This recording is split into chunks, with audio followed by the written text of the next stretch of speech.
Hello everyone, welcome to Quantifiers. Now in this session we will discuss the DLR section of CAT 2023 slot number 3. So let us start with the first set.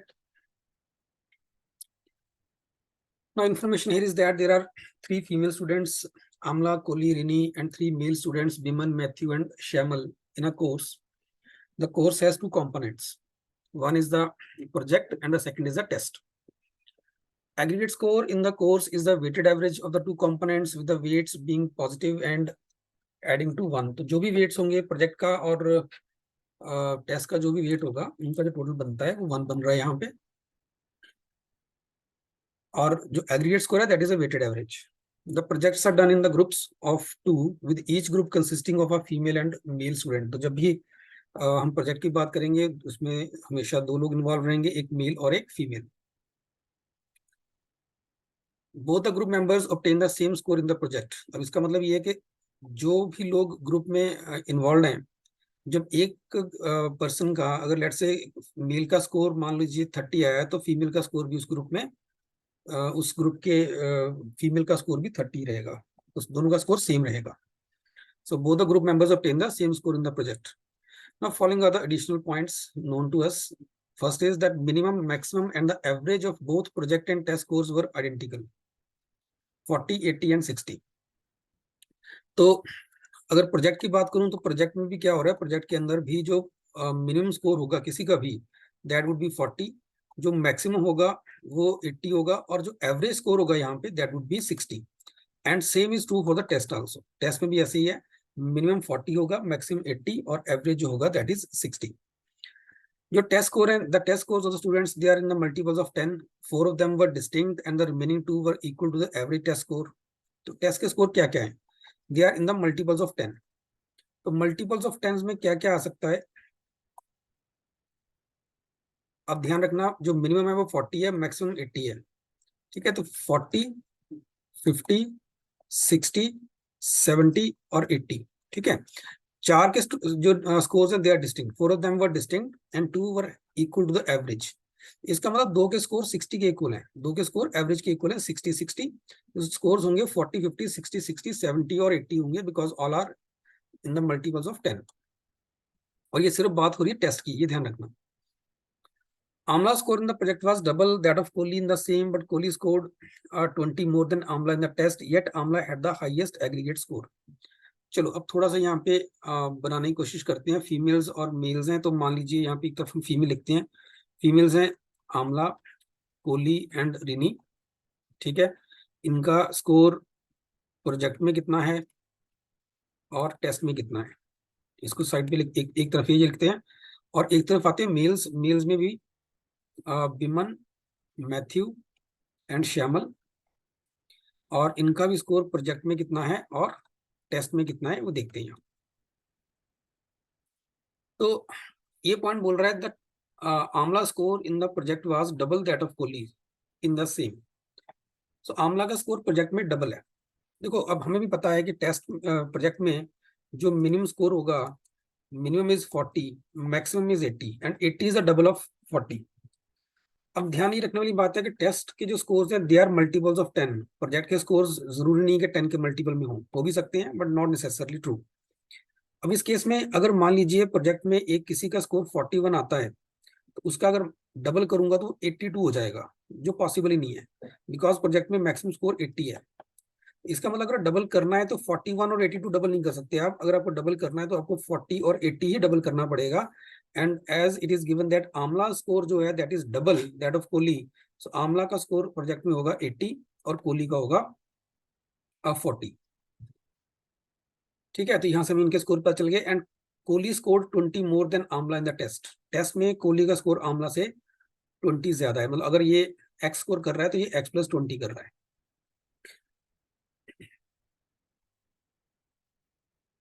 Shyamal score the second highest in the test. तो test के अंदर श्यामल का score जो था वो second highest था.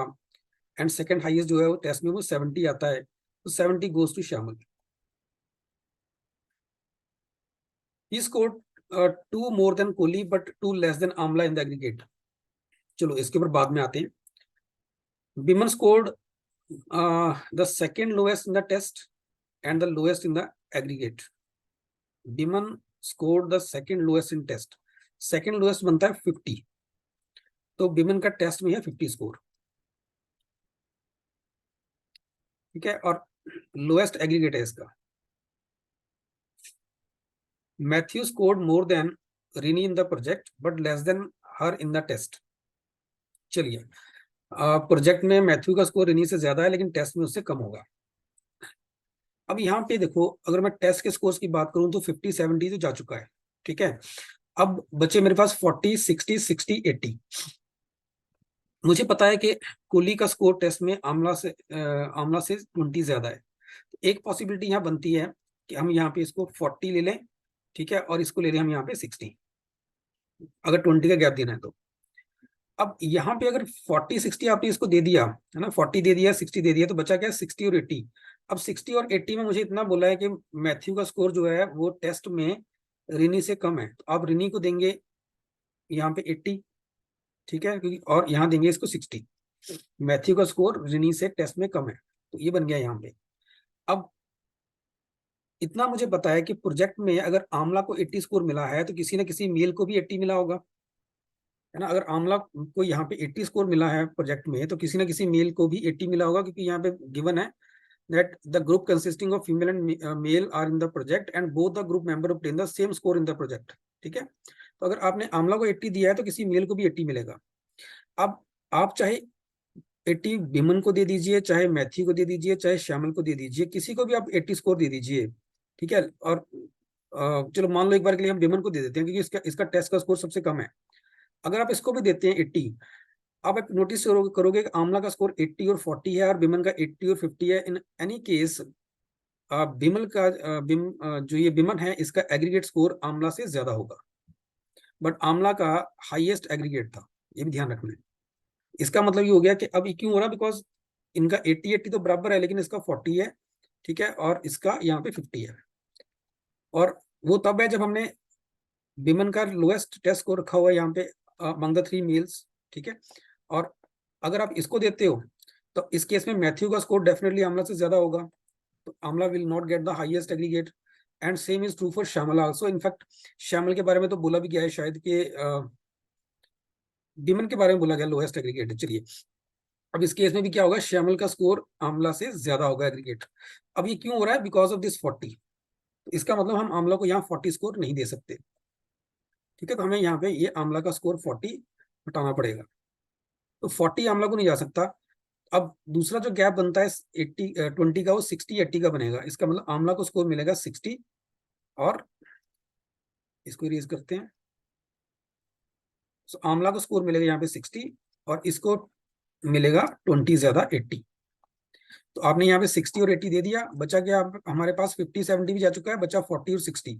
अब क्योंकि मैथ्यू का स्कोर टेस्ट के अंदर रिनी से कम था, तो 40-60 में से 40 जाएगा मैथ्यू को और 60 जाएगा यहाँ पे रिनी को, ठीक है. तो यहाँ तक हमने इनके टेस्ट स्कोर जो है वो अरेंज कर दिए. अब मेरे ख्याल से इसकी जरूरत नहीं है, इसको हम एक बार क्लियर इरेज करते हैं कि यहाँ पे हमने सिर्फ टेस्ट स्कोर लिखे हुए हैं, इस वाले पार्ट को इरेज कर लेते हैं. अब देखो, अब इसके बाद उसने ये बोला था कि अगर हम यहाँ पे ध्यान दें इस पॉइंट के अंदर, Shyamal score 2 more than Kohli but 2 less than Amla. इसका क्या मतलब है, इसका मतलब अगर श्यामल का स्कोर मान लीजिए, एग्रीगेट में बात हो रही है, ध्यान रखना, he score 2 more than Kohli but 2 less than Amla in aggregate. अगर मैं श्यामल का एग्रीगेट x मान लूं तो ये कोहली से 2 ज्यादा है, तो कोहली का होगा x-2. लेकिन ये आमला से 2 कम है, तो आमला का होगा x+2. यहां से आप कह सकते हो कि अगर इन दोनों को आप सब्ट्रैक्ट करते हो, आमला का स्कोर x से 2 ज्यादा है, कोहली का x से 2 कम है, तो इनके स्कोर्स में 4 का डिफरेंस आएगा, ठीक है. और इनके मुझे यही 2 लोग हैं जिनके मुझे प्रोजेक्ट और टेस्ट में पूरे पूरे स्कोर पता है. तो यहाँ पे अब मुझे अगर इनका एग्रीगेट देखना है तो एग्रीगेट के लिए उसने क्या बोला है, aggregate is the weighted average of the 2 components, और जिनके वेट्स जो है वो 1 ऐड होते हैं, 1 उनका टोटल 1 बनता है. तो अगर हम मान लेते हैं कि प्रोजेक्ट का वेट, मान लो जो प्रोजेक्ट है इसका जो वेट है लेट से वो A है, और टेस्ट का जो वेट है क्योंकि टोटल 1 बनता है, तो इसको आप 1 माइनस ए लेके चल सकते हो। अब वेटेड एवरेज चाहिए बेसिकली, तो ठीक है ना। तो अब अगर मुझे वेटेड एवरेज निकालनी है तो क्या करोगे यहाँ पे आप, 80 इंटू प्रोजेक्ट में कितना है इसका वेट है ए, तो ठीक है 80 इंटू ए प्लस यहाँ पे कितना है 60, 60 इंटू 1 माइनस ए हो जाएगा, ठीक है। ये आ गया आपके पास आंवला का एग्रीगेट। और ऐसे ही अगर आप कोहली का एवरेज निकालेंगे, कोहली का एग्रीगेट निकालेंगे, तो वो आएगा 40 ए प्लस 80 इंटू 1 माइनस ए। लेकिन मुझे इतना पता है कि आंवला का स्कोर जो है वो कोहली से 4 ज्यादा है, तो यहाँ पे आप 4 ऐड करोगे तभी ये इक्वल हो पाएगा। तो ये आपके पास आंवला का स्कोर है, इस तरफ आपके पास कोहली का स्कोर आ रहा है। तो इसको आप सिंप्लीफाई करते हैं तो ये आता है 80 a plus 60 minus 60 a is equal to 40 a plus 80 minus 80 a plus 4। तो यहाँ से बन गया 20 ए प्लस 60, और इधर हो गया ये माइनस 40 ए प्लस 84। तो ये बन गया आपके पास 60 ए इज इक्वल टू 24। ए की वैल्यू यहाँ पे आ गई हमारे पास 6 4 24 0.4 आ जाएगी, ठीक है। और इसका मतलब प्रोजेक्ट का जो आपके पास वेट है वो 0.4 है, और टेस्ट का जो वेट है वो 0.6 होगा, ठीक है। टेस्ट का जो वेट है 0.6 होगा, इसका वेट 0.4 लिख लो यहाँ पे, और इसका वेट 0.6 होगा। सो ये 0.4 है और ये 0.6 है।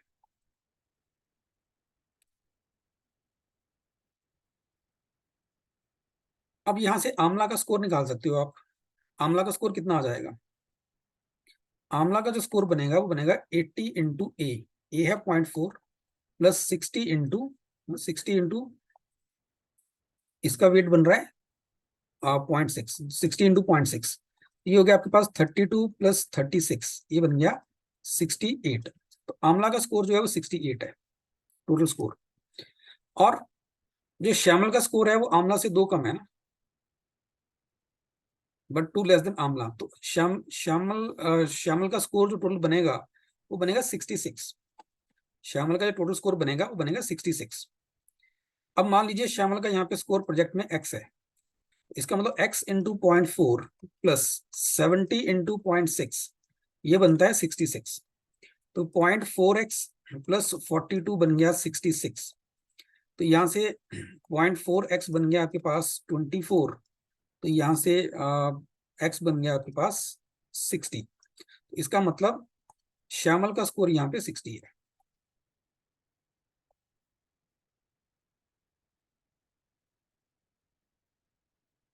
तो श्यामल का यहाँ पे प्रोजेक्ट में स्कोर 60 आ रहा है। अब मुझे ये भी पता है कि किसी ना किसी का स्कोर जो है 60, क्योंकि अगर श्यामल का आया तो किसी श्यामल इज अ मेल, अगर मेल में श्यामल का स्कोर 60 आ रहा है प्रोजेक्ट के अंदर, तो किसी ना किसी फीमेल का स्कोर भी 60 आना चाहिए। तो वो कौन हो सकती है फिर, वो रिनी हो सकती है, ठीक है। तो रिनी का स्कोर 60 आएगा यहाँ पे। और अब मुझे एडजस्ट क्या करना है, 80 40 60 में से 60 एडजस्ट कर दिया, तो इधर भी 60 एडजस्ट हो गया, बचा क्या 80 और 40, ये एडजस्ट करने वाला है। और यहाँ पे गिवन है कि Matthew scored more than Rini in the project. Matthew का स्कोर रिनी से ज्यादा था प्रोजेक्ट में, तो 80 और 40 में से 80 जो है वो 60 से ज्यादा है, तो मैथ्यू का प्रोजेक्ट में 80 होगा, और बिमन का यहाँ पे स्कोर जो है 40 बनेगा, ठीक है। तो ये हमारे पास कंप्लीट इनके स्कोर्स हैं, इनके जो वेट्स वगैरह हैं, सब कुछ इसके अंदर आ गया। Now we can answer all the 4 questions here. So first one says what was Rini score in the project. अब रिनी का प्रोजेक्ट में कितना बन रहा है 60, सो फर्स्ट का आंसर 60 बनेगा।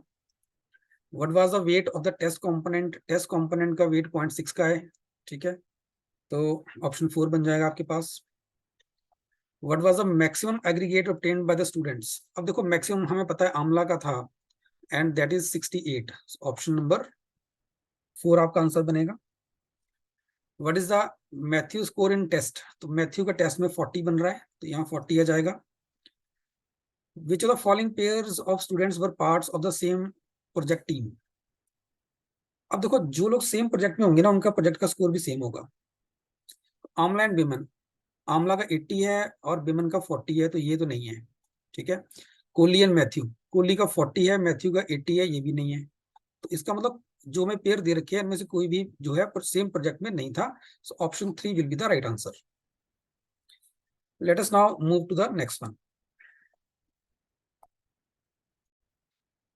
Now in this set, it is given that A, B, C, D, E, F are 6 police stations in an area which are connected by the streets as shown in the diagram.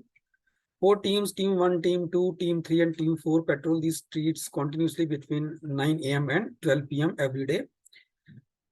And the teams need 30 minutes to cross a street connecting one police station to the another. All the 4 teams start from station A at 9 a.m. and must return the station A by 12 p.m. They can also pass by station 8 at any point on their journeys. Now the following facts are given to us. So basically सुबह 9 बजे teams station ए से चलती हैं और वापस station ए पे पहुंचती हैं. ठीक है, A B C D E F ये सारे के सारे पुलिस स्टेशन हैं. एंड जो स्ट्रीट्स हैं वो ए C A B A E etcetera हैं. और इस पूरी मूवमेंट में ये भी बोला गया है कि कोई भी टीम स्टेशन ए, आल्दो वो स्टेशन ए से स्टार्ट होके 12 बजे स्टेशन ए पे ही आके एंड करेगी, लेकिन बीच में भी वो जितनी बार चाहे उतनी बार स्टेशन ए आ सकती है. ठीक है, ये इस पॉइंट का मीनिंग है that they can pass via station A eight any point on their journey. ठीक है, कभी भी वो स्टेशन ए से पास कर सकती है. अब हमें यहाँ पे इसको अरेंज करना है.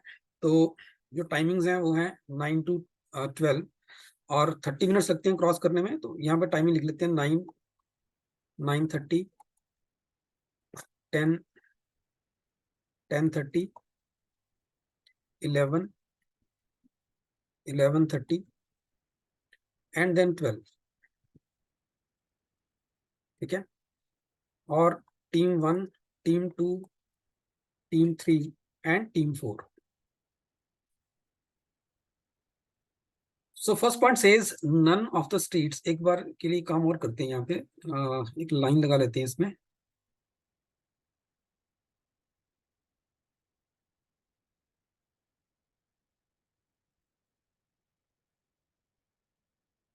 ठीक है जी. None of the streets has more than one team traveling along it in any direction at any point of time. अब इसका मतलब है कि किसी भी स्ट्रीट में एक से ज्यादा टीम किसी तरफ नहीं हो सकती. कहने का मतलब अगर मान लो कि जैसे मान लीजिए कि 9 to 10 के बीच में मान लेते हैं, 9 to 9:30 के बीच में, कि अगर टीम 1 ए से बी जा रही है तो किसी भी कोई भी और टीम ना तो ए से बी जा सकती है, ना ही वो टीम बी से ए जा सकती है. ठीक है ना, सब किसी डायरेक्शन में नहीं जाएंगी. ठीक है, और teams 2 and 3 are the only ones in the stations E and D respectively at 10 hours. Teams 2 and 3. तो 2 and 3 are the only. अब यहाँ पे only वर्ड बड़ा इंपॉर्टेंट है, यहाँ पे भी, इस पॉइंट में भी, इस पॉइंट में भी और इस पॉइंट पे भी. Teams 2 and 3 are the only ones at E and D. तो टीम 2 जो है ये 10 बजे ई पे है और ये यही एक टीम ई पे होगी और कोई नहीं होगी 10 बजे. ऐसे ही टीम जो 3 है it is at station D at 10 AM और कोई भी टीम यहाँ पे स्टेशन डी पे नहीं होगी eight 10 hours. So teams 2 and 3 they are the only teams in the stations E and D respectively at 10 hours. इसको एक बार फिल कर लेते हैं. ऐसे teams 1 and 3 are the only ones in station E at 10:30. 10:30 पे 1 और 3 teams 1 and 3. ठीक है, so 1 and 3 10:30 पे सिर्फ ये दो टीम्स हैं, 1 and 3. so 10:30 पे यही टीम्स है जो यहाँ पे ई पे. ठीक है, teams 1 and 4 are the only once in the station B and E at 11:30. तो टीम 1 जो है that is at B at 11:30 और टीम 4 जो है that is at E at 11:30. और यही टीम्स है जो यहाँ पे, इनके अलावा और कोई टीम्स नहीं है. Now, point number 5 says teams 1 and 4 they are the only teams that patrol the street connecting the stations A and E. तो ये जो A से E का जो ये जो स्ट्रीट है, इस स्ट्रीट पे सिर्फ टीम, यहाँ पे सिर्फ टीम 1 या 4 आएगी. ठीक है ना, सिर्फ टीम 1 या टीम 4 ही यहाँ पे पेट्रोल करेगी, टीम 1 या टीम 4, और कोई नहीं कर सकता यहाँ पे। And team 4 never pass through the station BDF। अब अगर टीम 4 कभी BDF गई ही नहीं है, ठीक है, तो इसका क्या मतलब हुआ कि टीम 4 जो है ये ना तो B जाएगी, ना D जाएगी, ना F जाएगी। तो ये किस कहाँ से जाएगी? ये सिर्फ A से C, ठीक है, या C से A से E से A, सिर्फ इन्हीं दो स्ट्रीट्स पे ही ये पेट्रोल करेगी और कहीं नहीं जा सकती, क्योंकि इस टीम ने कभी BDF स्टेशन को विजिट ही नहीं किया। तो ये A से C से A से E से E जाएगी। और हर टीम जो है वो A से स्टार्ट करती है, हर टीम A से स्टार्ट करेगी और A पे ही एंड करेगी, ठीक है, A से स्टार्ट करके A पे एंड करेगी।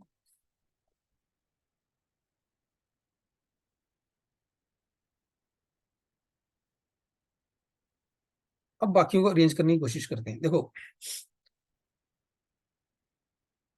अब हमें रैंडमली इनको फिल करना पड़ेगा थोड़ा थोड़ा। अब जैसे टीम 1 और टीम 4 सिर्फ यही टीम्स हैं जो AE स्ट्रीट को विजिट कर सकती है, ठीक है, टीम 1 और टीम 4। अब देखो टीम 3 A से D जा रही है, तो अगर टीम 3 अगर A से D जा रही है तो ये D जाने, और देखो एक ही स्टेशन बीच में आएगा 9:30 वाला।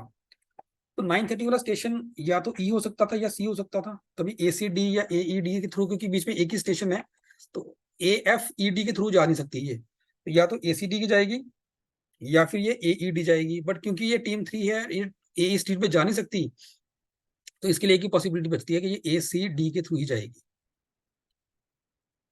ठीक है। और ऐसे ही अगर आप टीम 2 को लेके चलोगे, इसको E पहुंचना है, इसको E पहुंचना है, तो और बीच में इसके लिए भी एक ही स्टेशन आ रहा है, ठीक है, तो ये कहाँ से जाएगी? ये अब ये टीम 2 है, अगेन ये AE स्ट्रीट को फॉलो नहीं करेगी, तो ये कहाँ जाएगी? AFE से जा सकती है, तो ये AF ही जा सकती है यहाँ पे, ठीक है। और अब आते हैं इस पे, टीम 4 देखो जरा। टीम 4 जो है ये, अगर अब मुझे इतना पता है टीम 4 जो है कभी BDF गई नहीं है। टीम 4 या A से C जाएगी, C से A से E आएगी, E से A, ठीक है, ये इन्हीं स्ट्रीट पे घूमेगी। अगर ये 11:30 पे E आई है, 11:30 पे अगर E आई है, तो इसके पिछले आर में ये A पे होगी, यहाँ पे ये A में होनी चाहिए, ठीक है। और अगर यहाँ पे A पे है, तो A से उसके पिछले आर पे वो या C पे होगी या फिर E पे होगी, पर ये E पे हो नहीं सकती। अगर इसको आप E पे रखते हो, तो यहाँ पे देखो इस पॉइंट में, पहले पॉइंट में लिखा गया था, यहाँ पे थर्ड पॉइंट के अंदर, teams 1 and 3 are the only once in the स्टेशन E एट 10:30। तो इस केस में क्या हो जाएगा? 10:30 पे यहाँ पे E स्टेशन पे 3 टीम्स हो जाएंगी, पॉसिबल नहीं है। इसका मतलब यहाँ पे E नहीं आ सकता, यहाँ पे C ही आएगा। तो ये टीम 10:30 पे C पे थी। अगर ये 10:30 पे C पे थी, अगर यहाँ 10:30 पे यहाँ थी, तो C पे कहाँ से आई होगी? ऑब्वियसली A से आई होगी, ठीक है ना। तो इसका मतलब 10 AM पे ये A पे थी। अब अगर 10:30 पे ये A पे थी,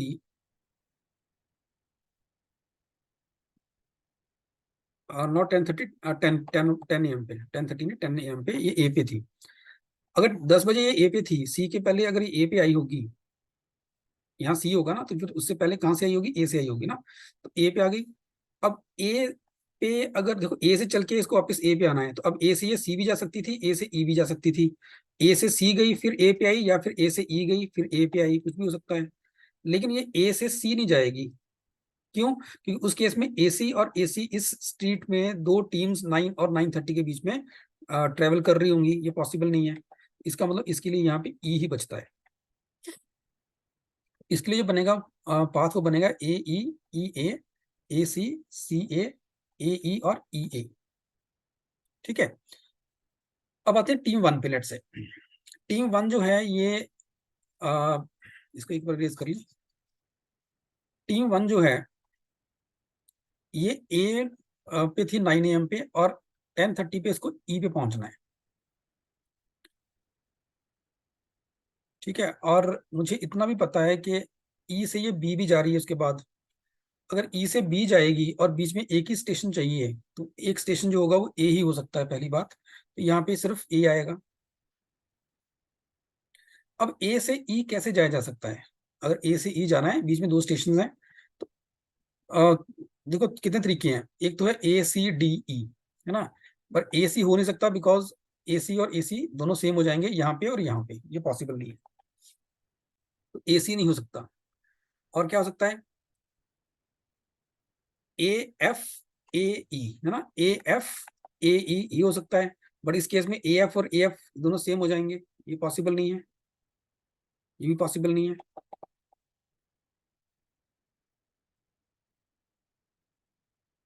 इसका मतलब ये एफ के थ्रू भी नहीं जा सकती, जाना है इसको ई पे है, तो ना तो ये सी के थ्रू जा सकती है ना ये एफ के थ्रू जा सकती है। दूसरा ये हो सकता है कि ये ए ई फिर ए और फिर ई जाए, ये पॉसिबल है। लेकिन उस केस में ए ई और ए ई मैच कर जाएंगे, ये भी पॉसिबल नहीं है। तो ये ई के थ्रू भी नहीं जा सकती। तो इसके लिए बचा क्या? ना तो ये सी, ए से सी जा सकती है 9 to 9:30 में, ना ही ई जा सकती है, ना ही ये एफ जा सकती है, तो बचा सिर्फ इसके लिए बी। इसका मतलब ये ए से बी गई होगी, ठीक है, बी से फिर ए आई होगी, और ए से फिर ई गई होगी। तो इसके लिए यही पॉसिबिलिटी बचती है।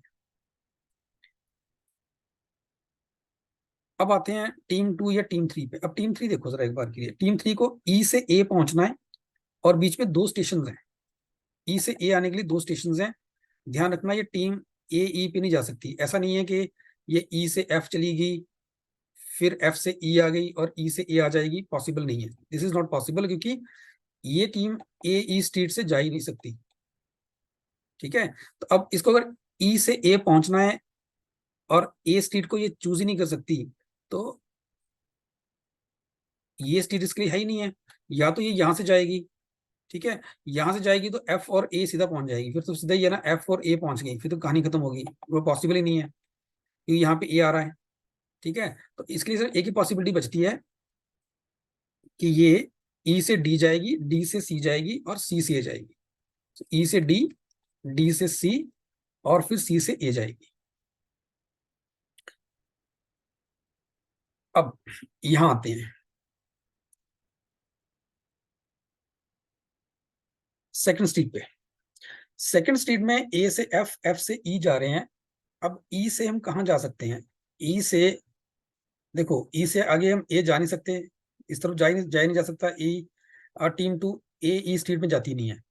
फिर ई से जा सकते हैं डी, पर अगर आप ई से डी जाओगे तो ई डी स्ट्रीट पे यहाँ पे और यहाँ पे दो टीम्स जा रही हैं, आल दो उनकी डायरेक्शन डिफरेंट है। एक ए से ई से डी जा रही है, दूसरी डी से ई जा रही है, उनकी डायरेक्शन डिफरेंट है। लेकिन पहला पॉइंट ये बोल रहा है, none of the streets has more than one team travelling along it in any direction at any point of time. अगर ये डी से ई जा रही है तो ये ई से डी भी नहीं जा सकती, ठीक है ना। तो ये जो टीम है जो इस टाइम पे ई पॉइंट पे है, ये ना तो ये डी की तरफ जा सकती है, ना ही ये ई ए की तरफ जा सकती है, इस स्ट्रीट पे भी नहीं जा सकती, तो यहाँ खड़ी तो रह नहीं सकती। इसका मतलब इसको यहाँ पे फिर एफ की तरफ आना पड़ेगा, तो ये एफ पे आ जाएगी।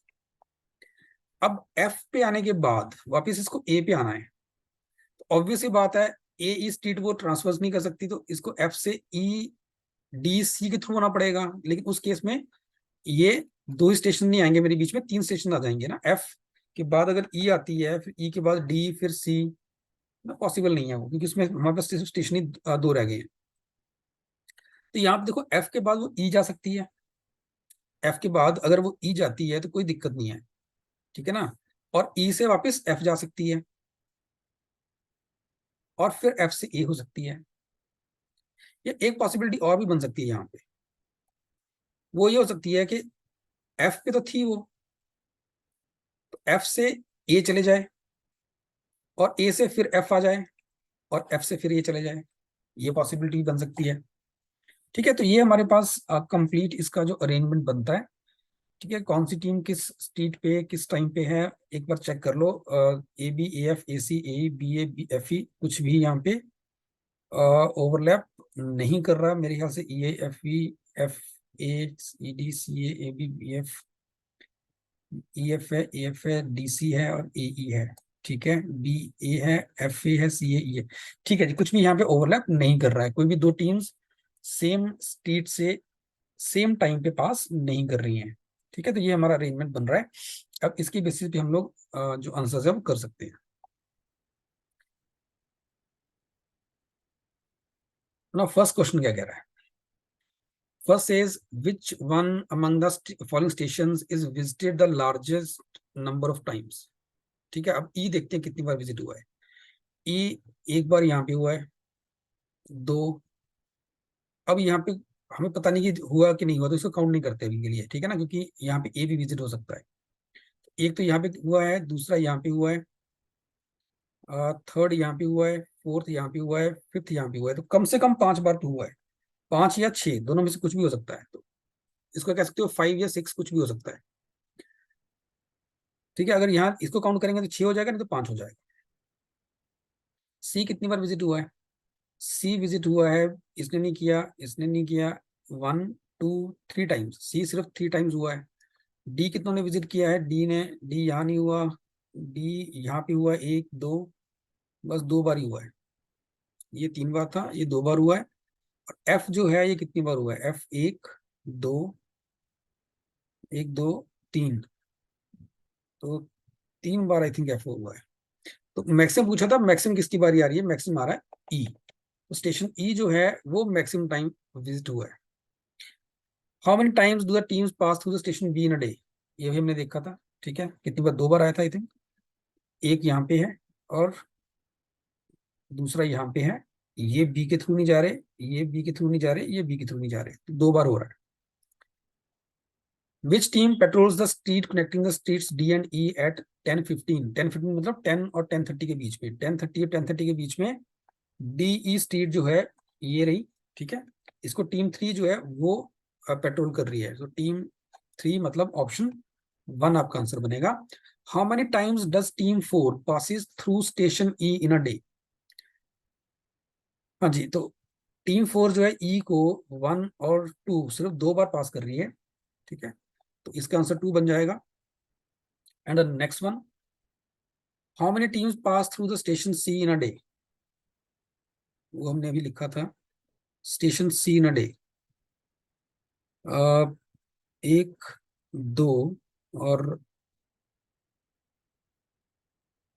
एक यहाँ बन रहा है, दूसरा यहाँ बन रहा है। अच्छा, कितनी टीम्स पास कर रही हैं, नॉट कितनी बार पास हो रहा है, कितनी टीम्स पास कर रही है।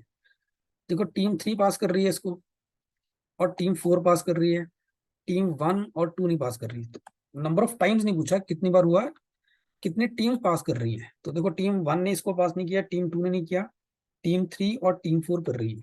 ठीक है, तो 2 बार पास हो रही है, 2 टीम पास कर रही है इसको। तो ऑप्शन 4 इसका आंसर बनेगा। I hope this set is clear. Now let us move to the next one.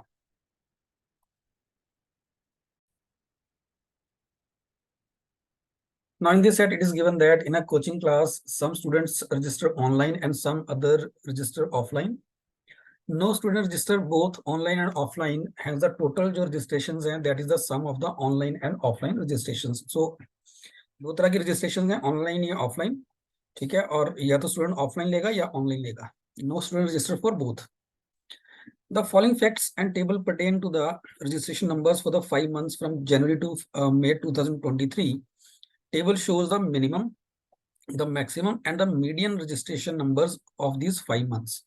तो जैसे ऑनलाइन में जो मिनिमम रजिस्ट्रेशन हुई है किसी मंथ में, तो 40 हुई हैं, जो मैक्सिमम हुई है वो 100 हुई हैं, और जो मीडियन मीडियन वैल्यू जो मतलब मिडिल वैल्यू जो है that is 80।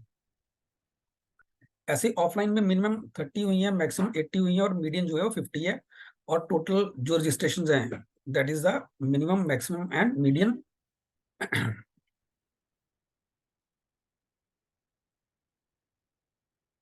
And it is given that table shows the minimum, maximum and the minimum registrations separately for online and the total number of registrations. Now these are the facts given to us. देखो, अभी हम पहले सबसे पहले अगर मैं online की बात करूं तो ऑनलाइन में अब टोटल मंथ कितने पहले, from Jan to May there are 5 months. ठीक है, तो ऑनलाइन में अगर मैं बात करूं तो ऑनलाइन में हमारे पास जो मिनिमम थी वो 40 थी। ठीक है, फिर एक वैल्यू यहाँ आएगी, मीडियन वैल्यू 80 है, क्योंकि टोटल 5 वैल्यूज हैं, तो third one will be the median. फिर एक वैल्यू यहाँ आएगी और मैक्सिमम जो है वो 100 है। ऐसे अगर ऑफलाइन पे आते हैं हम, ऑफलाइन में मिनिमम 30 है, एक वैल्यू यहाँ आएगी बीच में, ठीक है, और इसका जो मीडियन है वो 50 है और मैक्सिमम वैल्यू इसकी 80 है। तो बेसिकली मुझे ऑफलाइन और ऑनलाइन तीनों दोनों की तीन तीन वैल्यूज पता है, सिर्फ दो दो वैल्यूज और यहाँ पे ऐड करनी है, ठीक है, यहाँ पे दो वैल्यूज, यहाँ पे दो वैल्यूज और उनके लिए मुझे ये पॉइंट्स दे रखे हैं। Now let us make a table.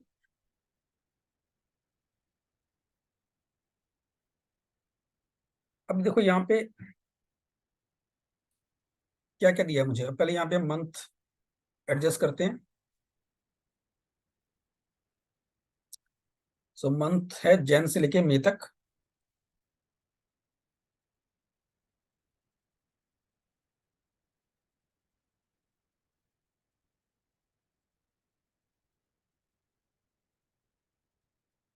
It's given that in every month both the online and offline registration numbers were multiples of 10। ठीक है जी, सबका जो मल्टीपल नंबर जो है वो 10 का मल्टीपल चलेगा।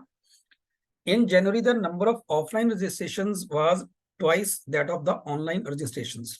जनवरी में ऑफलाइन रजिस्ट्रेशन जो थी, जो ऑफलाइन थी, they were twice of online. ठीक है, अब देखो अगर ऑनलाइन में देखें तो ऑनलाइन की मिनिमम वैल्यू 40 है, ऑफलाइन की मैक्सिमम वैल्यू 80 है। अगर मैं ऑनलाइन का मिनिमम 40 लेके चलता हूं तो 2 × 40 ये आपका ऑफलाइन का मैक्सिमम 80 बनता है, ये पॉसिबिलिटी है।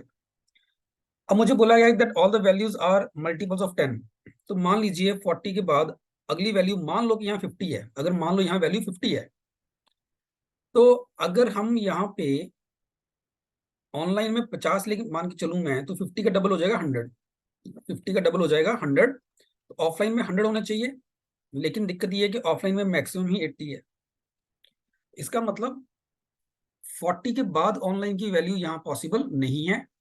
तो अगर ऑफलाइन में एडमिशन डबल है ऑनलाइन का, तो तभी पॉसिबल है अगर हम वैल्यूज 40 और 80 मान के चले। तो इसका मतलब यहाँ पे वैल्यू 40 आएगी और यहाँ वैल्यू 80 आएगी और टोटल बन गया आपका 120। ठीक है, 40 80 से यहाँ पे सेटिस्फाई कर सकता है और कुछ भी सेटिस्फाई नहीं करेगा।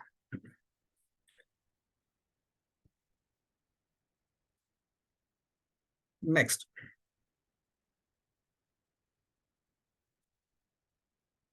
अब ये पॉइंट हमने देख लिया। In April the number of online registration was twice that of the offline registration. अब अप्रैल में क्या हो रहा है, उल्टा हो रहा है। जो ऑनलाइन थी that was twice of the offline, मतलब अगर ऑफलाइन मान लीजिए मैं कहता हूँ x है, तो यहाँ पे 2x थी। ठीक है, the number of online registration in March was same as the number of offline registration in February. March की ऑनलाइन रजिस्ट्रेशन जो थी वो फेब की ऑफलाइन के बराबर थी। तो अगर ये मान लो y है तो ये वैल्यू भी y है।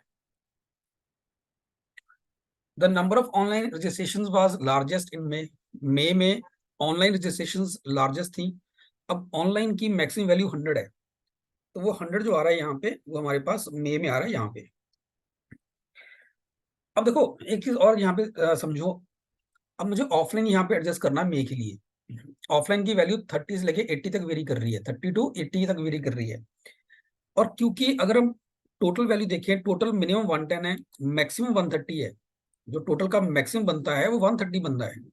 अगर 130 बन रहा है, इसका मतलब ये हो गया कि मैं यहाँ पे मई की वैल्यू, अब ये ध्यान रखना that all the registrations are in the multiples of 10। तो अगर मुझे पता है कि मई की ऑनलाइन की रजिस्ट्रेशन 100 है, अगर मैं ऑफलाइन का मिनिमम वैल्यू लेके चलता हूँ 30, तब ये वैल्यू 130 बन जाएगी। इसका मतलब इसके आगे वैल्यू पॉसिबल ही नहीं है। मतलब अगर मैं यहाँ मान लीजिए 40 मान के चलता हूँ तो ये वैल्यू 140 हो जाएगी, विच इज नॉट पॉसिबल, क्योंकि मैक्सिमम वैल्यू ही, जो मैक्सिमम रजिस्ट्रेशन है वो है ही सिर्फ 130 की है। ठीक है, तो यहाँ पे वैल्यू 30 आएगी और यहाँ पे हमारा 130 बन गया। अब देखते हैं यहाँ पे क्या क्या पॉसिबिलिटीज आ सकती हैं। ठीक है, यहाँ पे x और 2x में क्या क्या आ सकता है ऑफलाइन और ऑनलाइन में। देखो अगर मैं ऑफलाइन की मिनिमम वैल्यू देखूं तो 30 है ना, ये 30 है। तो अगर मैं यहाँ पे 30 मान के चलता हूँ तो ये 60 हो जाएगा, टोटल हो गया 90। ये पॉसिबल नहीं है।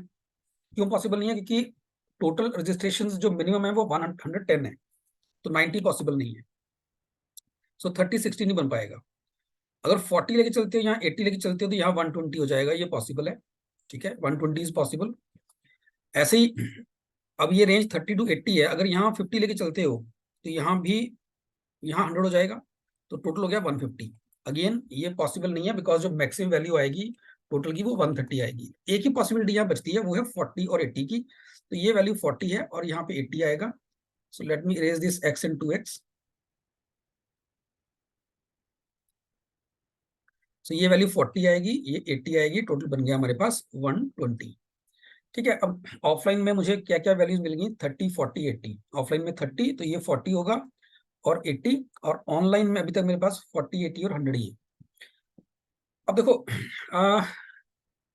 इसके बाद, क्योंकि मीडियन 50 है, तो ये जो वैल्यू आ सकती है यहाँ पे, यहाँ जो वैल्यू आएगी, ये वैल्यू 50 भी आ सकती है। अगर यहाँ 50 हुआ तभी मीडियन 50 रहेगी। ये वैल्यू 60 भी हो सकती है, ये वैल्यू 70 भी हो सकती है, ये वैल्यू 80 भी हो सकती है। अगर यहाँ 80 आएगा, स्टिल द मीडियन इज 50। तो यहाँ पे जो वैल्यू आएगी, इट कुड बी 50, 60, 70 और 80, कुछ भी आ सकता है।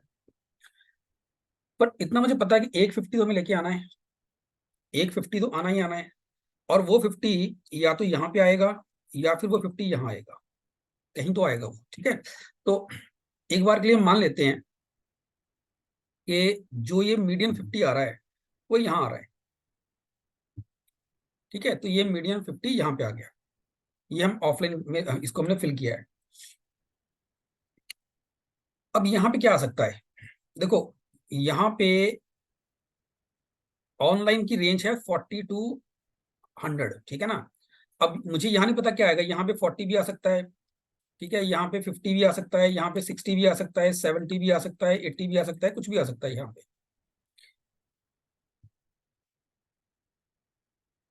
अब अगर मान लीजिए यहाँ पहली बात 40 तो आ नहीं सकता, क्योंकि 40, 50, 90 बनेगा। हमें ये भी देखना है कि टोटल जो है मिनिमम 110 है, तो 40 तो यहाँ आएगा नहीं, यहाँ 50 भी नहीं आएगा, क्योंकि अगर यहाँ 50 लिखा तो यहाँ टोटल 100 हो जाएगा। अगर यहाँ 50 लिखते हो तो टोटल 100 हो जाएगा, ये भी पॉसिबल नहीं है, मिनिमम टोटल हमें 110 तो चाहिए। अगर यहाँ पे 60 है ना, तो यहाँ पे 60 हो गया, तो ये बन गया मेरे पास 110। तो यहाँ आपने रख दिया, इसका मतलब ये वैल्यू आपने रख दी 60, राइट, ये वैल्यू 60 रख दी आपने। अगर ये 60 है तो ये भी 60 होना चाहिए। अब ऑनलाइन की जो यहाँ वैल्यू आ सकती है, यहाँ पे जो वैल्यू ऑनलाइन की आ सकती है, वो वैल्यू डेफिनेटली ये वाली होनी चाहिए, विच शुड बी इधर 80 और 90 और 100। यहाँ पे क्या क्या आ सकता है, यहाँ 80 आ सकता है, 90 आ सकता है, या 100 आ सकता है। ठीक है ना, अब अगर ये वैल्यू आप 80 भी लेके चलते हो, 80 भी लेके चलते हो, तभी ये 140 हो जाता है, which is not possible, because maximum is 130। इसका मतलब 60 यहाँ पे नहीं आ सकता, तो दैट मीन्स यहाँ 50 नहीं बन पाएगा। So let us erase this now. तो यहाँ 50 नहीं आ सकता। ठीक है, यहाँ 50 आ गया, यहाँ 60 नहीं आ सकता, यहाँ पे 60 माना था, यहाँ 60 नहीं आ सकता। अब मान लीजिए यहाँ पे आप 70 लेके चलते हो, अगर आपने यहाँ पे 70 लिया तो टोटल बन गया 120। देखो यहाँ 50 आ सकता है, हम यहाँ 50 रख के देख रहे हैं, यहाँ पे 60 हमने रखा था, 50 तो आ नहीं सकता था, यहाँ पे 60 रख के देखा था, 60 से नहीं बन पाएगा, बिकॉज यहाँ वैल्यू कम से कम भी आपकी 140 आ जाएगी। ठीक है ना, अगर यहाँ 70 रखा तो 120 यहाँ आ गया। अब देखो मेरे पास जो टोटल स्कोर है वो 110 मिनिमम है, 120 उसका मीडियन है, ठीक है, और 130 आपका मैक्सिमम है। अब 120 भी मिल गया, 130 भी मिल गया, 110 नहीं मिला अभी तक। तो अगर यहाँ पे आपने 70 रखा तो ये 120 हो जाएगा। 120 का मतलब मुझे 110 तो चाहिए होगा, तो 110 यहाँ चाहिए होगा। ठीक है, अब उसके लिए क्या करना पड़ेगा, ये वैल्यू अगर 70 है तो ये भी 70 होगी। अब ऑनलाइन में आपने कौन कौन सी वैल्यूज फिल कर दी है देखा जाए तो, ऑनलाइन में आपने फिल किया 40, 70, 80, 100। 40, 70, 80, 100 मतलब 70 यहाँ पे आ गया। ठीक है, 70 80 से छोटा है तो यहाँ आएगा। इसका मतलब जो वैल्यू यहाँ आएगी, दिस वैल्यू शुड बी इधर 80 और मोर देन 80, है ना। तो यहाँ पे 40 तो आ ही नहीं सकता, क्योंकि अब जो वैल्यू आप यहाँ पे रखोगे वो वैल्यू यहाँ से आनी चाहिए, और ये वैल्यू 80 या 80 से ज्यादा होगी, 80, 90 और 100 होगी, तो वो वैल्यू आप यहाँ पे रख ही नहीं सकते। यहाँ अगर 80 रखोगे तो 110 टोटल बनना ही नहीं है। इसका मतलब ये हो गया कि यहाँ पे 70 भी पॉसिबल नहीं है। ठीक है, ऑनलाइन में यहाँ पे 70 भी पॉसिबल नहीं है।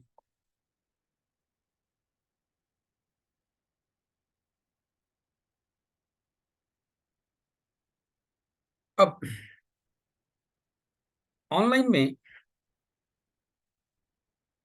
अगर आप यहाँ पे 80 रखते हो, मान लो यहाँ पे 80 रखा आपने, तो ये 130 हो गया। अगर ये 130 हो गया तो यहाँ पे फिर से आपको 110 तो चाहिए होगा, बिकॉज 110 तो अभी बना ही नहीं है। अगर ये 80 है और ये वैल्यू भी 80 है, ये 110 बनाने के लिए आपको 30 चाहिए। अब 30 पॉसिबल ही नहीं है, बिकॉज ऑनलाइन की मिनिमम वैल्यू ही 40 आती है, तो 30 पॉसिबल ही नहीं है। ठीक है ना, तो ये भी पॉसिबल नहीं हो पाएगा। तो अगर ये 80 से पॉसिबल नहीं हो पाया तो फिर 90 और 100 की तरफ जाने की तो जरूरत ही नहीं है। ठीक है, और 90 से वैसे भी यहाँ 90 से आपका टोटल 140 बन जाएगा, जो पॉसिबल नहीं है। ठीक है, इसका मतलब ये हो गया कि यहाँ पे 50 नहीं आ सकता, यहाँ पे 50 नहीं आ सकता। तो अगर 50 यहाँ नहीं आएगा तो 50 फिर यहाँ आना चाहिए, क्योंकि 50 आपको कहीं तो रखना है। So this value is 50। अगर ये 50 है तो ये भी 50 होगा। ठीक है, तो अब इसको इरेज कर देते हैं यहाँ से, ये y को मैं इरेज कर रहा हूँ।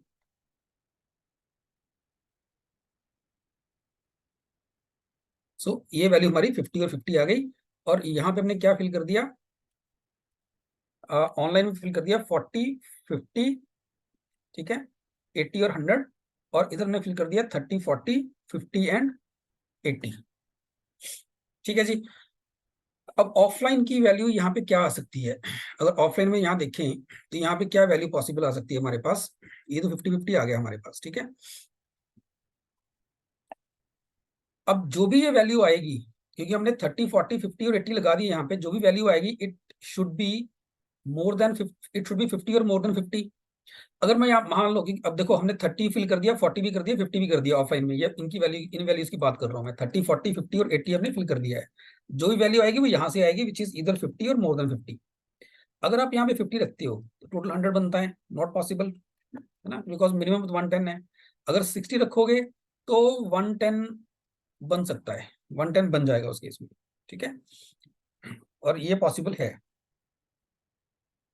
हाँ जी। अब अगर आप यहाँ पे 70 रखते हो, यहाँ अगर 70 रखा तो यहाँ पे कितना हो गया, यहाँ हो गया 120। अगर यहाँ 120 हो गया तो यहाँ आपको चाहिए होगा फिर 110। ठीक है ना, यहाँ अगर आपको 110 चाहिए तो यहाँ पे आपको चाहिए 60, यहाँ आपको चाहिए 60। और ये वैल्यू कौन सी बची हुई है हमारी, यहाँ पे हमारे पास ये कौन सी वैल्यू बची हुई है, ये जो वैल्यू बची हुई है ऑनलाइन वाली, वो 80 से ऊपर वाली बची हुई है। देखो ध्यान रखना, यहाँ जो वैल्यू लिखी हुई है ना 40 50 80 100, अगर मैं इसको हटा दूं तो 40 50 80 100 ये वैल्यूज है चार। तो अब मीडियन के ऊपर वाली वैल्यू चाहिए हमें। तो अगर आपने यहाँ पे 120 कर दिया तो 110 यही बनेगा। ठीक है ना, 50 और 110 कैसे बनेगा, फिर यहाँ पे आपको 60 चाहिए होगा, और ये वैल्यू आपकी फिर यहाँ से आनी चाहिए। तो ये वैल्यू 60 हो ही नहीं सकती, अगर 80 आपका मीडियन है तो ये वैल्यू 60 हो ही नहीं सकती। ठीक है ना, इसका मतलब ये 110 नहीं हो सकता, तो यहाँ 120 नहीं होगा, यहाँ पे 70 नहीं हो सकता। ठीक है, ऑफलाइन में मैक्सिमम वैल्यू 80 जा सकती है। अगेन रीजन वही है, 80 यहाँ रखोगे तो 80 50 130 हो जाएगा, फिर आपको 110 यही चाहिए होगा। 110 के लिए फिर आपको वैल्यू 60 चाहिए, जो पॉसिबल नहीं है, जैसे भी मैंने बताया, क्योंकि ऑनलाइन में यहाँ पे 60 आ ही नहीं सकता। ठीक है, तो इसका मतलब एक ही पॉसिबिलिटी बनती है यहाँ पे कि यहाँ वैल्यू 60 आए। अब यहाँ 60 आया तो यहाँ पे 110 आएगा। इसका मतलब यहाँ पे आपने जो वैल्यू लिखी है ये वाली ऑफलाइन वाली, वो यहाँ पे लिखी है 60। और अब यहाँ पे आते हैं, हमें यहाँ से वैल्यू उठानी है। अब ये वैल्यू जो यहाँ से आएगी वो कौन सी आएगी, यहाँ जो वैल्यू आएगी कौन सी आएगी, यहाँ तो 80 आएगी या 90 या 100। अब अगर आप यहाँ पे 90 रखोगे तो 90 प्लस 50 140 हो जाता है, जो पॉसिबल नहीं है। ठीक है ना, तो यहाँ पे मैक्स जो वैल्यू रख सकते हो 80 रख सकते हो, सो दैट 80 प्लस 50 यहाँ पे आपका 130 बन जाए। राइट, सो ये हमारे पास पूरा अरेंजमेंट बनेगा। अब ये क्यों कर रहा हूँ, क्योंकि यहाँ जो ऑनलाइन की वैल्यू आएगी वो ये वाली बनेगी, इट शुड बी इधर 80 और मोर देन 80। मोर देन 80 90 रखते हो तो 90 प्लस 50 140 हो जाएगा, वो पॉसिबल नहीं है हमारे पास। ठीक है, तो ये हमारे पास पॉसिबिलिटीज हैं। अब इसके बाद हम क्वेश्चंस देखते हैं। फर्स्ट क्वेश्चन क्या बोल रहा है, that what was the total number of registrations in April. April की टोटल रजिस्ट्रेशंस दे आर 120, तो 120 बनेगा। What was the number of online registrations in January. जनवरी में ऑनलाइन कितनी आ रही है, 40 आ रही है, तो इसका आंसर बनेगा 40। Which the following statements can be true. The number of offline registrations was the smallest in May. Offline May में स्मॉलेस्ट है, ठीक है जी, ये ठीक है। The total number of registrations was the smallest in Feb. नहीं, वो मार्च में स्मॉल टोटल जो थी स्मॉलेस्ट फेब में नहीं बन रही, मार्च में बन रही है, तो second is not true, only one is true. Option 4 बनेगा आपका। अब इसके बाद next is what best can be concluded about the number of offline registration in Feb. Feb में ऑफलाइन 50 बन रही हैं, तो ऑप्शन 3 बनेगा। Which pair of months definitely had the same number, same total number of registrations. So जनवरी और April दोनों में ही सेम है 120 ईच, और फेब एंड मे भी सेम है 130 each. So both 1 and 2 will be the right answer. I hope ये set सबको समझ आया। Now let us move to the next one. In this set, it is given that an air conditioner company has 4 dealers, D1, D2, D3, D4 in a city. It is evaluating the sales performance of these dealers. The company sells 2 variants of ACs, window and split AC. Both these variants can be either the inverter type or non-inverter type. It is known that total number of ACs sold in the city is 25%. They are of window type and the rest were of the split variant. And among the AC inverter AC sold, 20% were of the window variant. So हमारे पास ये information है that total 4 dealers हैं, D1, D2, D3, D4, और उनकी sales performance evaluate company कर रही है। ठीक है, 2 तरह के एसीज हैं, विंडो और स्प्लिट, और उसमें 2 तरह की फर्दर वेरिएंट्स है, inverter and the non inverter type. Let us make a table to arrange all the information given here. अब देखो सबसे पहले क्या दिया हुआ है,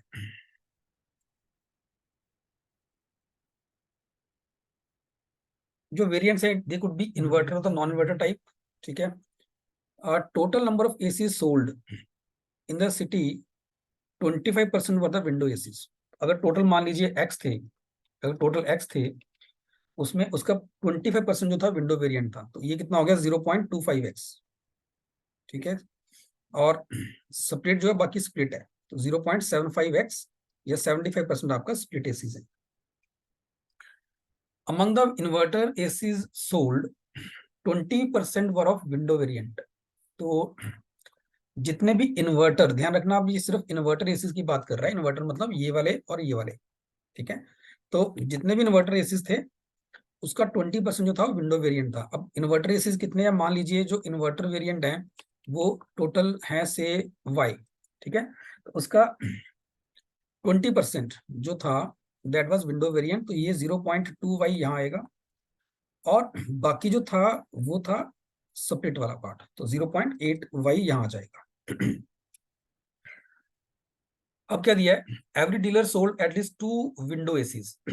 अब उसने यहाँ पे सिर्फ विंडो बोला है, उसने ये नहीं बोला इन्वर्टर या नॉन इन्वर्टर। ठीक है, तो ऐसा नहीं कि इन्वर्टर वाले 2 हैं या नॉन इन्वर्टर वाले 2 हैं, ऐसा नहीं है। हर डीलर ने एटलीस्ट दो विंडो एसी सेल की हैं। वो जो 2 होंगे वो इन दोनों का टोटल होगा। मान लो अगर ये ए है और ये बी है, इन दोनों का टोटल कम से कम 2 होगा सबके लिए। सी और डी अगर कर रहे हो, इन दोनों का टोटल कम से कम जो है हर एक के लिए 2-2 बनेगा। कम से कम 2 से ज्यादा भी हो सकता है, but at least 2 is there. Second point says D1 sold 13 inverter ACs. D1 ने 13 इन्वर्टर एसी सेल किए। अब इन्वर्टर कौन से, विंडो या स्प्लिट, ये नहीं बताया। तो D1 ने इन्वर्टर ये वाले और ये मिला के टोटल 13 एसीज सेल किए हैं। While D3 sold 5 non inverter ACs. D3 ने 5 नॉन इन्वर्टर, मतलब इसका और इसका टोटल मिला के 5 बनेगा, बट अभी हमारे पास एग्जैक्ट वैल्यूज नहीं है यहाँ पे। A total of 6 window non-inverter ACs and 36 split inverter ACs were sold in the city. A total of 6 window non-inverter ACs, non-inverter ACs कितने, 6 ना, विंडोज वाले नॉन इन्वर्टर एसीज 6 थे, तो विंडोज वाले नॉन इन्वर्टर टोटल 6 थे, तो ये value 6 आएगी। And 36 split ACs were sold in the city. ये इसकी वैल्यू इसकी बात कर रहा है, ये 36 है ना। स्प्लिट एसिस जो टोटल थे देवर 36, नहीं, split inverter ACs, not split inverter ACs. Split inverter ACs 36 है, वो कौन से होंगे, स्प्लिट इन्वर्टर मतलब ये वाले एसिस, इनकी वैल्यू 36 आ रही है। सो 0.8 जो है वो 36 है, ठीक है। और अगर आप 0.8, 0.2, 0.2 1/4 होता है तो ये वैल्यू आपकी 9 आ जाएगी।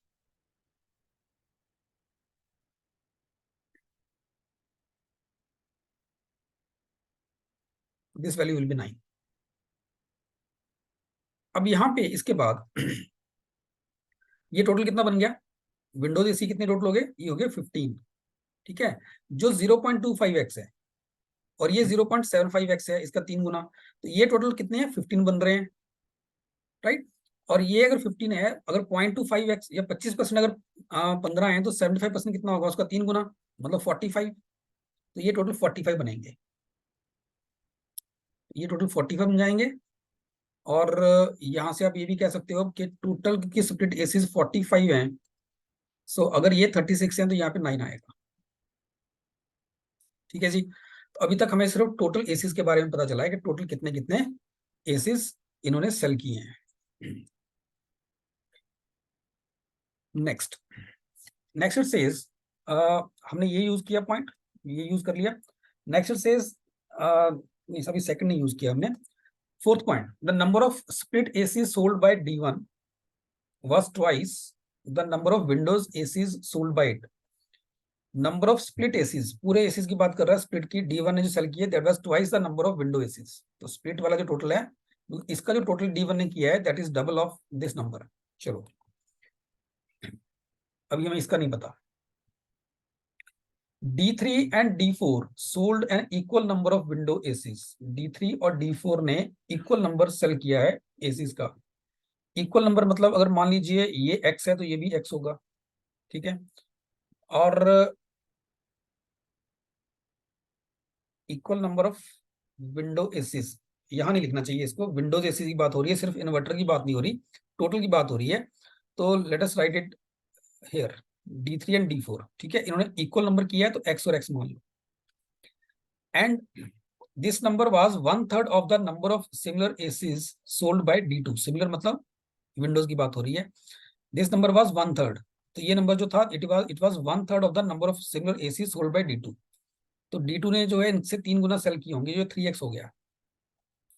अब यहाँ पे इसने बोला है कि every dealer sold at least 2 window ACs, है ना, और टोटल विंडोज एसी हमारे पास 15 है। अब देखो अगर एक्स को मैं देखूं तो एक्स की मिनिमम वैल्यू 2 आनी चाहिए। तो अगर ये 2 है तो ये 2 हो जाएगा और ये हो जाएगा 6। तो अभी तक 6 2 2 बन गया 10, तो ये वैल्यू आ जाएगी 5, ठीक है, क्योंकि टोटल बन गया हमारे पास टोटल बनना चाहिए 15। अब ध्यान रखना ये सिर्फ इन्वर्टर की बात नहीं कर रहा, ये बात कर रहा है टोटल विंडो एसीज की। तो अगर एक्स की वैल्यू 2 है, जो यहाँ पे एज पर पॉइंट नंबर 1 होनी चाहिए, एवरी डीलर सोल्ड एटलीस्ट 2। तो अगर आप यहाँ पे एक्स को 2 मान के चलते हो, कम से कम 2 एसी अगर सेल किए हैं विंडो वाले, तो 2 2 6 और बाकी बच गया आपके पास 5, वो यहाँ आ जाएगा। बट अगर आप इस वैल्यू को, अगर ये एक्स आपका 3 होता है, क्योंकि उसने कम से कम 2 बोला है, कम से कम 2 का मतलब ये नहीं कि 2 ही होंगे, इट मे बी 3 आल्सो। तो अगर ये एक्स 3 है तो ये 3 हो जाएगा, ये 3 हो जाएगा, और ये 3 टाइम्स 9 हो जाएगा। तो 9 + 3 12 + 3 15 हो जाएगा। तो 15 तो मेरे यहीं पूरे हो गए, यहाँ तो कुछ बचा ही नहीं मेरे पास। इसका मतलब ये सेकंड केस जो है ये पॉसिबल नहीं है, the first one is the possible case. तो जो पॉसिबिलिटीज बनती है विंडो एसीज की, D1 D2 D3 D4 की, टोटल जो इन्होंने सेल किए हैं वो यही बन रही है कि D1 ने टोटल 5 सेल किए, इसने टोटल 6 सेल किए, इसने टोटल विंडो एसीज ऐसे लिख लो 5 6 2 और 2 सेल किए, ठीक है। और इससे एक चीज और आ रही है हमारे सामने, वो ये थी, जो भी हमने पॉइंट छोड़ा है, the number of split ACs sold by D1 was twice the number of window ACs sold by it।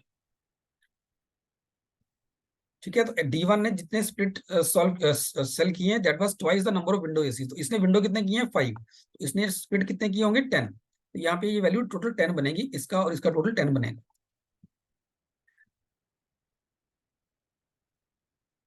Next 6 point says that D2 and D3 were the only ones who sold window non-inverter ACs। D2 and D3, D2 and D3 were the only ones who sold window non-inverter। तो window non inverter सिर्फ इसने cell किया, इसने cell किया, ठीक है। यहाँ बात हो रही विंडो नॉन इन्वर्टर की। इसका मतलब विंडो नॉन इन्वर्टर D1 ने सेल नहीं किया, D4 ने सेल नहीं किया, ये वैल्यू 0 होनी चाहिए और ये वैल्यू भी 0 होनी चाहिए, राइट। विच मीन्स अगर अगर D1 ने टोटल 5 विंडो एसी सेल किए तो सारे के सारे इन्वर्टर वाले थे, ऐसे इसके सारे के सारे 2 के 2 जो थे वो इन्वर्टर वाले थे, ठीक है। और इसके बाद यहां एक चीज और आ रही है साथ में, the number of these ACs sold by D2, हम यहाँ बात किसकी कर रहे हैं, विंडोज नॉन इन्वर्टर की। So number of these ACs sold by D2, ठीक है, ये जो वैल्यू है D2 वाली, this is twice the number of these ACs sold bye D3। तो अगर ये वैल्यू मान लीजिए x है तो ये वैल्यू 2x है, तो 3x आपका 6 बन रहा है, x की वैल्यू 2 आ रही है, तो मतलब ये 2 हो जाएगा और ये 4 हो जाएगा। अब इसने टोटल 2 एसी सेल किए D3 ने, अगर यहाँ पे वो दोनों ही नॉन इन्वर्टर थे तो यहाँ 0 हो जाएगा और यहाँ बनेगा आपके पास 2। तो इससे हमें क्या मिल गया, यहाँ से हमें विंडो एसीज जो ये सेल कर रहे हैं उनका नंबर मिल गया, ठीक है, इन्वर्टर और नॉन इन्वर्टर सबका। अब स्प्लिट पे आते हैं। अब यहाँ पे एक और चीज थी, second number, D1 sold 13 inverter ACs. D1 ने टोटल 13 इन्वर्टर एसीज सेल किए हैं, ठीक है। D1 ने टोटल 13 इन्वर्टर एसी सेल किए हैं, अगर उसमें से 5 यहाँ पे हैं तो बाकी 8 यहाँ पे होंगे, ठीक है। और टोटल इसने 10 किए हैं तो बाकी 2 यहाँ आ जाएंगे। और क्या दिया हुआ था, D3 sold 5 non AC inverters. D3 sold 5 non AC inverters, D3 ने 5 नॉन इन्वर्टर एसी सेल किए हैं। तो अब D3 की वैल्यू यहाँ पे आ रही है, नॉन इन्वर्टर में उसने 2 यहाँ सेल किए हैं, टोटल इसने 5 किए हैं ना। तो यहाँ पे ध्यान रखना, उसने ये कोई विंडो या स्प्लिट में इसको डिवाइड नहीं किया है, टोटल बोला है 5 नॉन इन्वर्टर एसीज। तो नॉन इन्वर्टर यहाँ पे 2 हो गए तो बाकी 3 यहाँ आ जाएंगे, ठीक है, यहाँ पे 3 आ जाएंगे। एक बार के लिए इस वाले पार्ट को रेज कर लेते हैं, ठीक है, जस्ट ये इसकी जरूरत नहीं है। Now come to the next point. हमने इसको यूज कर लिया। अब 7 पॉइंट कह रहा है D3 एंड D4, इनकी बात हो रही है D3 और D4 की, ठीक है। They sold an equal number of split ACs, split inverter ACs. D3 and D4 sold an equal number of split inverter ACs. तो ये वाले equal number of split inverter ACs, तो अगर ये x है तो ये भी x होगा। This number is half than the number of similar AC sold by D2। तो ये नंबर जो है वो D2 का हाफ है, तो हाफ मतलब ये 2x हो जाएगा। तो इसका टोटल जो बन रहा है 36 बन रहा है, मतलब 8 plus 2x plus x plus x, ये आपका 36 हो रहा है। तो आपका 4x जो है वो 28 हो जाएगा, x की वैल्यू 7 हो जाएगी, ठीक है। तो x अगर 7 आ जाएगा तो यहाँ वैल्यूज आ जाती हैं 7, 7 और यहाँ डबल था 14 आ जाएगा यहाँ पे, ठीक है जी, यहाँ 14 आ गया। अब इसके बाद मेरे ख्याल से और तो कोई पॉइंट बचा नहीं, यहाँ हम ऐड कर सकते हैं। फर्स्ट भी यूज कर लिया D1, ये भी हो गया, टोटल 6 ये भी हो गया, नंबर्स में ट्वाइस ये भी यूज कर लिया, ये वाला भी कर लिया 1/3 वाला, और ये भी हो गया और ये वाला भी हो गया, सारे पार्ट्स में यूज कर लिए।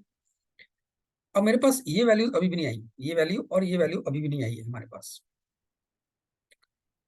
देखो यहाँ पे ना नॉन इन्वर्टर टोटल हो रहे हैं 9, ठीक है, 9 में से 5 यहाँ आ गए, इन दोनों ने मिलके जो सेल किए होंगे वो 4 किए होंगे मिलके। अब वो 4 कैसे कैसे हो सकते हैं, हो सकता है कि ये 4 ऐसी चारों के चारों इसने सेल किए तो इसने कोई भी नहीं किया हो सकता है कि इसने 3 किए हों और इसने 1 किया हो सकता है 2 इसने किए 2 इसने किए, हो सकता है इसने 1 किया और इसने 3 किए, हो सकता है इसने 0 किया हो और इसने चारों इसने किया हो, ठीक है। और इसके बारे में कोई इंफॉर्मेशन हमारे पास नहीं है, तो यही हमारे पास यहाँ बन के आता है। Now let us solve the questions. The first one says how many split inverter ACs did D2 sell? किसकी बात हो रही है, ध्यान से देखना, split inverter ACs, split inverter ACs जो D2 ने सेल किए हैं, तो वो ये वैल्यू आ रही है, राइट। तो ये आ गया आपके पास 14। Second says what percentage of AC sold were of non inverter type. तो नॉन इन्वर्टर जो थे 6 यहाँ पे हैं, 9 यहाँ पे हैं, ठीक है, टोटल हो गया आपके पास ये 15। और ये टोटल एसीज की के रिस्पेक्टिवली परसेंटेज पूछी है, टोटल कितने हैं 15 और 45, टोटल है 60, तो 15/60 हो गया 1/4, 1/4 मतलब 25%। सो option 3 is the right answer. Third says what is the total number of AC sold by D2 and D4। D2 और D4 ने टोटल कितने सेल किए। D2 और D4 का हमें ना स्प्लिट नॉन इन्वर्टर का नहीं पता, बस इतना पता है ये मिला के 4 होगा, तो बाकी ऐड कर लो। 2 + 4 6, 6 एंड 14 20 बन गया, 20 और 22, 22 और 7 29, और ये मिलके इन्होंने 4 किए होंगे, 29 एंड 4 हो गया आपके पास 33, इसका आंसर बन जाएगा 33। और next is which of the following statements is necessarily false. Necessarily false मतलब डेफिनेटली फॉल्स चाहिए आपको। First says D2 sold the highest number of ACs. D2 ने highest number of ACs sale किए हैं। देखो D2 ने कितने किए हैं, D2 ने किए हैं 2 + 4 6 20, और अगर यहाँ पे मैं 0 भी लेके चलता हूँ ना, तो भी इसके 20 तो है ही है, टोटल मिला के 20 तो है ही है इसके। और अगर मैं D1 की बात करूं तो 5 + 8, इसके 10 हमें दिख ही रहे हैं कि 10 इसने किए हैं। और D3 ने कितने किए हैं, इसने 12 किए हैं, इसने 12 टोटल किए हैं, ठीक है 10 इसने किए हैं। और ये 20 में जो लेके चल रहा हूँ मिनिमम लेके चल रहा हूँ, ये ध्यान रखना, बिकॉज बिकॉज यहाँ मैंने इसको 0 ज्यूम किया है, 0 यहाँ पे इसको मैंने 0 ज्यूम किया है, ठीक है। और यहाँ पे कितना हो सकता है, अगर इसमें मैक्सिमम 4 भी लेके चलते हो आप, तो 2 + 7 9 + 4 13, तभी इसके 13 बनते हैं। तो अब D2 को यहाँ पे मिनिमम देंगे ना, तब भी D2 के मैक्सिमम होंगे, मतलब ये स्टेटमेंट तो ट्रू है। हमें कौन सी ढूंढनी है, हमें ढूंढनी है फॉल्स। अब क्वेश्चन कह रहा है which of the following is false, necessarily false. तो D2 sold the highest number of faces, ये ट्रू है, ये फॉल्स नहीं हो सकता। Second says D4 sold more split ACs as compare to D3। Split की बात हो रही है, D4 ने स्प्लिट एसीज जो थे वो D4 जो है इसने स्प्लिट एसीज D3 के कंपेरेटिवली ज्यादा सेल किए हैं। देखो D3 ने किए हैं 10, अगर D3 को यहाँ पे ऐड करूंगा तो इसने किए हैं 10, है ना।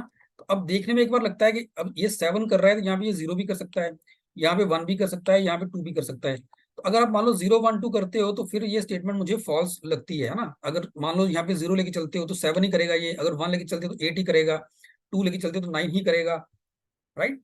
उस केस में D4 sold more split ACs as compare to D3, ये स्टेटमेंट फॉल्स लगती है। लेकिन पॉसिबिलिटी ये भी है कि यहाँ पे ये 4 सेल करे। अगर ये 4 सेल करता है तो 7 + 4 11 हो जाएगा इसका टोटल, जो इससे ज्यादा हो जाएगा, ठीक है, इससे ज्यादा हो जाएगा टोटल। तो ये नेसेसरली फॉल्स नहीं है, ये फॉल्स हो सकती है, it can be false but not definitely false, इसलिए ये भी रिजेक्ट हो जाएगा। D1 and D3 sold an equal number of split ACs. D1 and D3 sold an equal number of split ACs, D1 और D3, ठीक है, इन्होंने equal number of split ACs किए हैं, ये ट्रू है।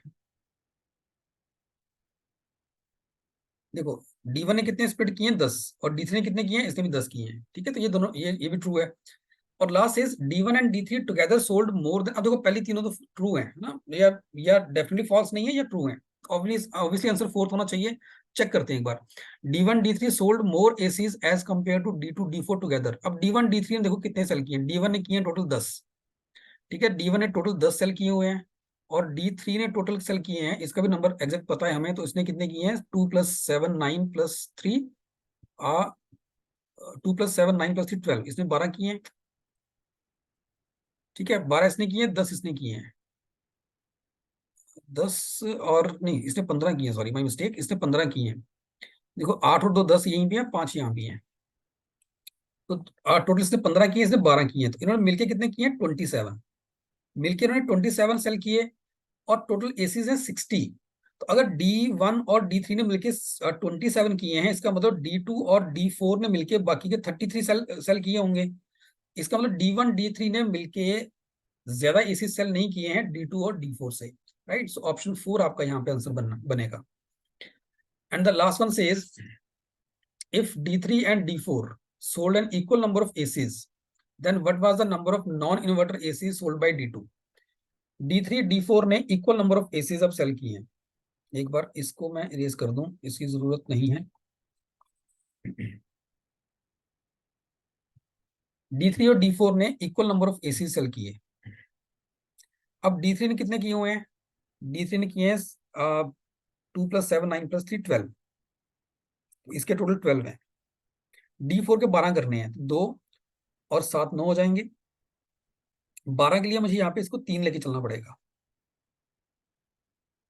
ठीक है, 3 लेके चलना पड़ेगा, 2 और 7 9। अगर इसके भी मुझे 12 करने हैं, ठीक है ना, तो 2 + 7 9 + 3 12, तभी 12 होगा। और अगर ये यहाँ पे 3 सेल करता है तो ये यहाँ पे फिर 1 सेल करेगा। और पूछा किसके बारे में है? Number of non inverter AC sold by D2। D2 ने जो नॉन इन्वर्टर सेल किए हैं वो कौन कितने हो जाएंगे? 1 यहाँ पे हो गया, 4 यहाँ पे हो गया, 4 + 1 5 आपका आंसर बन जाएगा, जो ऑप्शन 4 में दिया हुआ है। आई होप ये सेट आपको क्लियर है। और इसके साथ साथ इस सेशन में जो हमने स्लॉट 3 के जो चारों सेट्स हमने डिस्कस किए हैं वो भी आपको क्लियर हैं। Thank you to all.